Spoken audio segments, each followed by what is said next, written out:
Assalamualaikum dan selamat datang ke YouTube channel Mak Don. Sekali lagi dengan aku Mak Don, dan hari ini kita nak sembang tentang sebuah series Netflix original daripada Thailand bertajuk Mad Unicorn.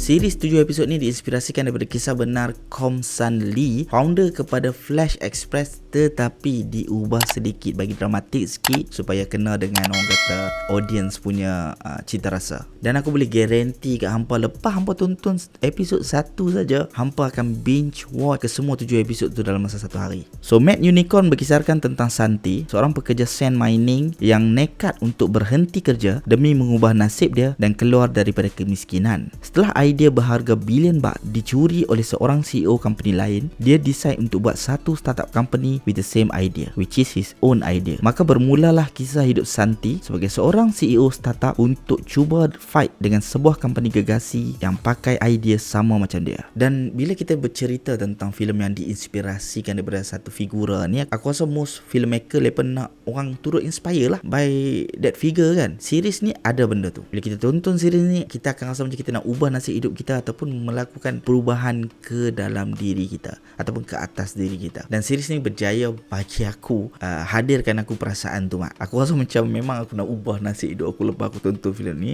Series ni. Aku betul-betul inspire. Aku suka gila tengok kisah hidup Santi, how he think, the character Santi tu sendiri menarik. Dan aku rasa itu salah satu benda penting dalam series ni. Kalau Santi figure yang diinspirasikan tu tak punya daya penarik yang kuat, maka susah untuk aku nak continue watching this series. So kalau hampa tonton series ni, episod 1 dan 2, Santi adalah penarik yang kuat, Mak. Hang excited nak tengok cara dia jawab dengan CEO company tu pada awal pertemuan mereka, and apa yang dia sanggup buat, macam mana dia convince bos dia apa semua tu. Benda-benda yang macam tu yang menunjukkan bahawa dia seorang leader yang bagus. Dan benda tu tak habis kat situ saja, dia apply juga sewaktu dia jadi leader untuk startup company dia. Cinematography dalam series ni pula bagi aku cantik dan kena. Bila dia nak main part inspiration tu, dia bagi visual yang cantik-cantik, dia tunjuk horizon yang luas latar belakang kan. You know, waktu Santi naik pasir tu, gunung pasir tu, dia lihat matahari senja time tu kan. The visual balance. Bila perlu untuk suntik inspirasi ke dalam jiwa penonton, cantik. Bila nak bercerita, dia okay. Dia nice. Dia tak ada pun, dia tak try hard to create something yang akan kill the scene. Faham tak? So perbezaan cara pemikiran antara karakter dalam series ni pun dia tulis dengan baik. CEO Easy Express dengan CEO Thunder, CEO Kanin dengan CEO Thunder, those thing, and syarikat daripada China datang. Cara-cara pemikiran, business mindset, semua ni ditulis dengan baik, Mak. Dan benda tu juga boleh jadi key point kepada penonton, I mean like lesson kepada penonton. And editing part dia pun bagi aku, dia just nice, Mak. Dia tahu kalau babak sedih tu takat mana nak tunjuk, nak potong. Bila inspire tu takat mana. You know, kadang-kadang certain editor dia buat benda tu bagi panjang, dan kita tu macam, inspire kita dah okay dah. Tiba-tiba dia cakap, lama sangat ni, faham? Things like that. Dan kat sini rhythm dia tu cantik. Dia potong semua cantik, smooth je, tak ganggu mata, tak ganggu telinga. Semua tu dipotong dengan cantik dan disusun dengan baik. Tapi bagi aku, apa yang paling penting menjadi daya utama bagi aku, tadi aku ada cakap yang Santi tu adalah pendaya, tapi apa yang dia harungi tu, yang tu yang menjadikan, membuatkan penonton teruja lagi nak, you know, like the roller coaster emotion yang penonton lalui itu adalah apa yang Santi lalui.